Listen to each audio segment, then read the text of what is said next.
What is up, y'all? It's me, Tasha C. And this particular video, I wanted to say was actually kind of a sad video. To inform people, if you remember this legend, Sinead O'Connor, controversial, and which it came up with the legends, noticeable song that he had wrote and also saying, which is Nothing Compares to You.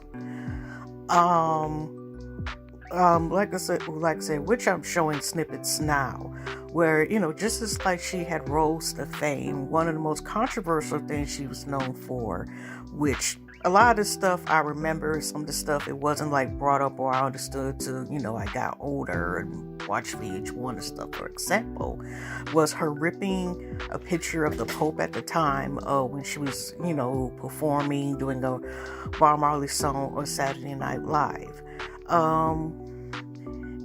Recently, she's been dealing with mental illness issues as well, sadly, so I don't know if that may not be the cause of her passing at a young age, only being 56 years old. But tell me what y'all think. Do y'all remember the controversial but notable Sinead O'Connor, and and other than that, condolences to her and her family. And I'll just be reading two snippets, information, an article about her, and other than that, hugs and loves, and take care of y'all. Which is on NPR Music, which you also know, which check out the Tiny Desk. Besides their radio with other topics and such. Okay, this is the culture. Irish Sinead O'Connor has passed away. I don't know if I should just say the word at the age of 56. Now, this is updated on July the 26th, 2023 at 4:33 p.m. Eastern Time. Heard on All Things Considered. This is from Nada. I'm not about to mispronounce the last name. Ulaby, and also by Anastasia. Also another last name I can't pronounce, but it's Tsiouulcas.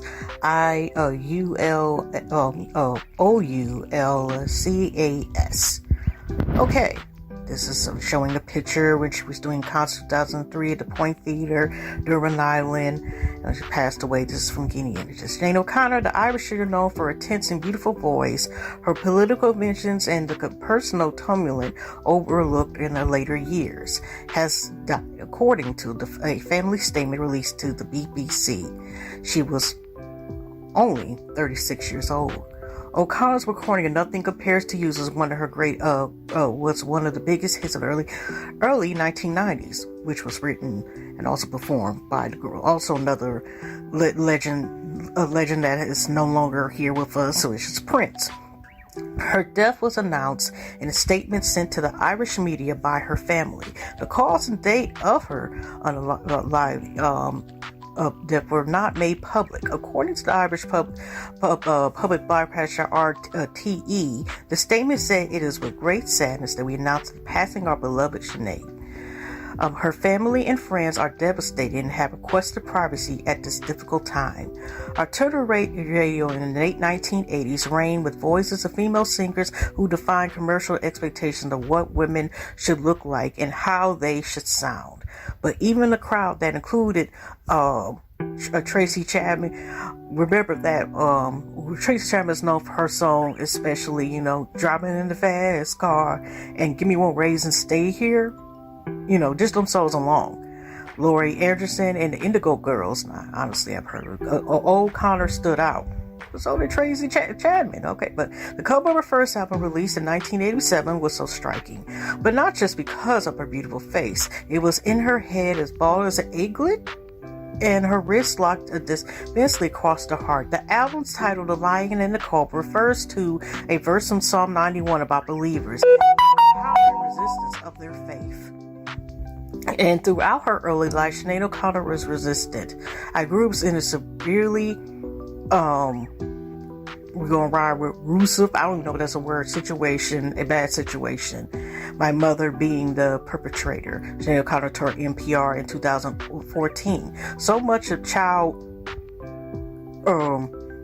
damage is about being voiceless, and it's one really healing thing to just make sounds. O'Connor started making sounds in a home for juvenile delinquents after a childhood spent getting booted out of Catholic schools and busted repeatedly for shoplifting. But a nun gave her a guitar and she began to sing on the streets of Dublin and with a popular Irish band in Tarnudo.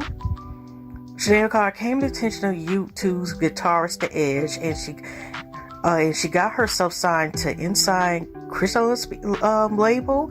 Her second album, I Do Not Want What I Haven't Got, went double platinum in 1990, partially because of the hit love song written by Prince, Nothing Compares to You. You know, I know YouTube, and I still don't know all their names. Okay, I Do Not Want What I Haven't Got was a dissertation, sorry y'all, I'm mispronouncing that word, of O'Connor's playful sense of music and her fury over social injustice. She rejected its 4 Grammy nominations as it being too commercial and, in her words, for destroying the human race. And she was banned from New Jersey Arena, where she refused to sing the Star Singer Better for its lyrics glorifying bombs bursting into air.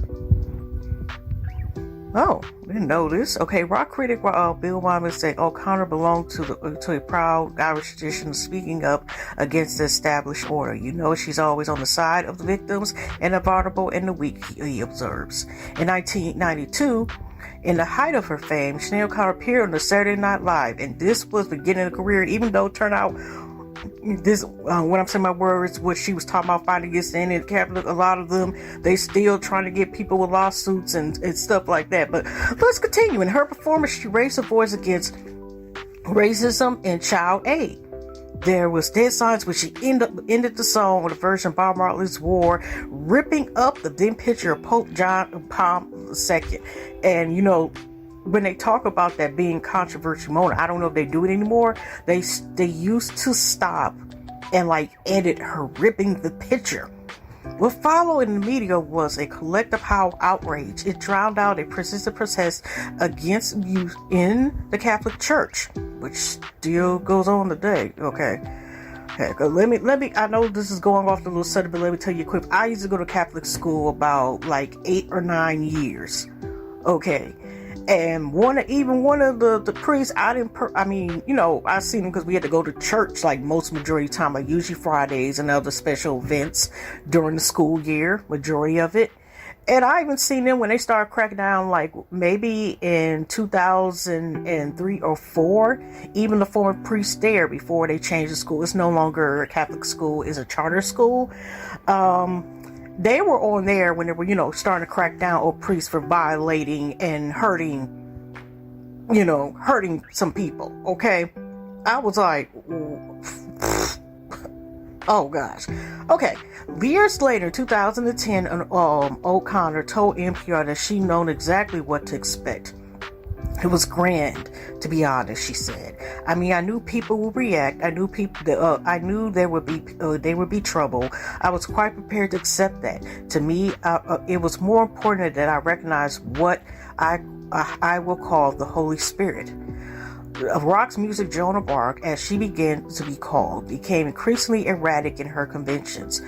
O'Connor was a feminist, then she wasn't. She supported the Irish Republican Army until she didn't. She got ordained as a Catholic priest by the royal sect. She converted to Islam. She went from celibacy to oversharing about her taste in sex in adult time. She changed her name several times, calling herself, I'm not about to pronounce it, but it started with an S. Second name ends to the S. I'm not about to mess it up. After her conversion, and though she continued to release music under her birth name, and her music veered unpredictably from new age to opera to reggae.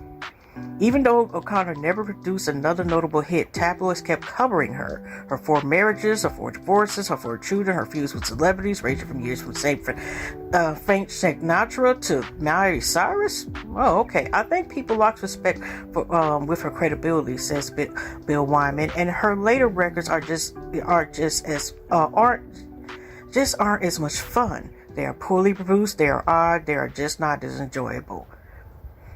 In the later years, O'Connor took to Facebook and Twitter to write about her struggles with mental illness. She brought up unaliving herself and attempted more than once. If you came to the age of 1980s, one song you heard over Sinead O'Connor first, never gets old. If only somehow she could have gotten old as powerful as her strongest songs. After her passing, the Prime Minister of Ireland, Sinead O'Connor, issued a statement on social media saying, "Really sorry to hear the passing of Sinead O'Connor. Her music and love around the world and her talent unmatched beyond compare. But those in her family, her friends, and also who loved her music, I can't remember that, but well, to say the Rich Bertram, may her soul rest at the right hand of God." Okay, this is also stating, someone that may be considered alive, considering the 988 unaliving crisis line by texting 988 or the crisis line by texting home to 741741. Talk about real quick is from Shout Out to Lovely TV. Also has a short but also informative statement about her passing. About Sinead O'Connor, provocative Irish music legend, passes away at age 56. Sinead O'Connor has died at the age of 56, years after years of mental health battles. Her devastated family confirmed. The Irish shot to stardom across the world in 1990 by her heart-trending cover of Prince, "Nothing Compares to You." It comes a year after the mother of four's son, 17, unalived himself in January 2022. That's sad. I didn't know about that as well. After escaping hospital while on unaliving watch. At the time of her passing, the musician who changed her name to like I said, you gotta read Google. I'm just gonna spell out the first name: SHU HADA,